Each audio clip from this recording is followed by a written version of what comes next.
riots last night at the University of California at Berkeley. You watched them break out live on this show last evening. The man who made that campus tremble joins us tonight in the studio for his first interview following the outbreak of violence. Watch what happened.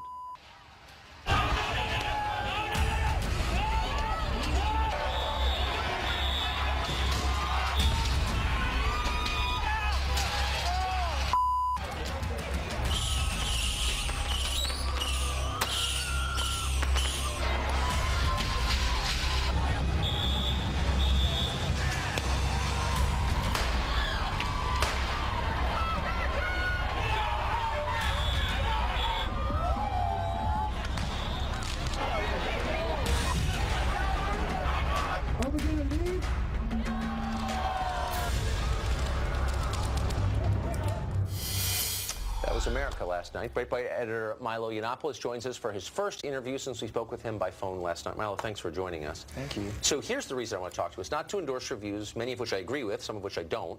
But the point is, you tried to express your views and were prevented by a violent mob. So if you were an anarchist or a Scientologist or a flat earth activist, it wouldn't matter. No. You were not allowed to exercise your First Amendment rights, and that's shocking. Give us first a quick recap of what happened last night to you. Well, I think I agree with you in the first place. I mean, I'm not any of the things that these posters characterize me as in an effort to legitimize the violence. But even if I were, I don't think it would matter for the reasons you say. So I went in to do my talk. We go in a couple of hours before to set up our tech and for me to, put on a costume or something. I had a wonderful outfit plan, which is the main reason I'm upset about yesterday. I was going to go to I was going to talk about cultural appropriation in full Native American headdress. I had a full custom headdress with my name embroidered on it. I'm so mad that I didn't get to wear that. Anyway, we went in for like an hour or two beforehand. We were planning it, and suddenly there were these explosions outside. There were firecrackers and rocks being hurled at the building. The police were having things hurled at them, and I was evacuated up to the 5th floor, like by the fire escape. It was all very exciting. And then suddenly, I was being taken out of the building. I was informed that I was being evacuated because there were hundreds of protesters outside, blowing things up, hurling things at the police. The police didn't seem to me to be doing very much aside from hiding inside the building. The ground floor had been stormed, so we had to rush down to the parking lot, find one car, and that exit was blocked, so we ran to another car, and we finally got in one, and I was, bundled in, put in a bulletproof vest, and whisked away. And that is the price you pay for being a libertarian or a conservative on American college campuses. So what's so striking is I have no doubt the average police officer does not sympathize with a mob like that. I just have no doubt about it. But the truth is they did not come to your defense in a meaningful way. The video proves it. You're affirming it now. Why? Well, we don't know for absolutely sure, but one thing I can tell you is that the mayor of Berkeley, who was sort of gleefully egging this stuff on yesterday, who today had to apologize for the usual leftist name-calling of me today. What did he say about you? Well, the usual slurs, this white supremacist speaker. I mean, please, anyone who's spent 5 seconds in my company or 2 seconds in my bedroom knows I'm not a white supremacist.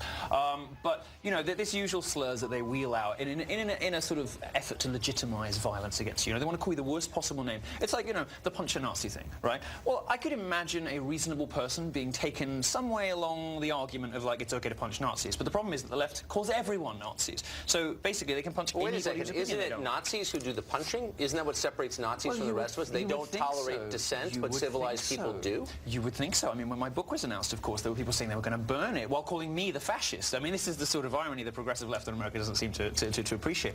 But the real problem is this name calling, because as grateful as I am to be on the show and I like the attention, the real people that I want to hear from are the guys who run CNN, who are legitimizing ordinary conservatives being called white supremacists, anti-Semites, racists, sexists when they're not. There's an inevitable, obvious consequence to this. I obviously have an interest in this because I don't anymore work at that network, so I don't even want to affirm what you just said, but I have to because it's true. Now, here is a tweet that they sent out, and I'm quoting. Yeah. This is from a CNN Twitter feed. Extremist Milo Yiannopoulos, whose Berkeley event sparked protests, takes on the college establishment and rallies white supremacists. That's from the CNN Twitter feed. I mean, is any of that true? No, I mean, it beggars belief. I mean, it just beggars belief. But the subtext is you deserve it.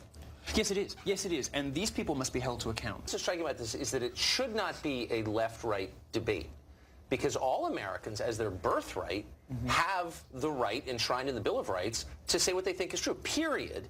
And yet, I checked extensively, and so did our staff today, to find liberals defending you. I found one with an unalloyed defense. It was Peter Beinart. Peter Beinart at The Atlantic, who is a sincere and principled liberal, defended you. Yeah.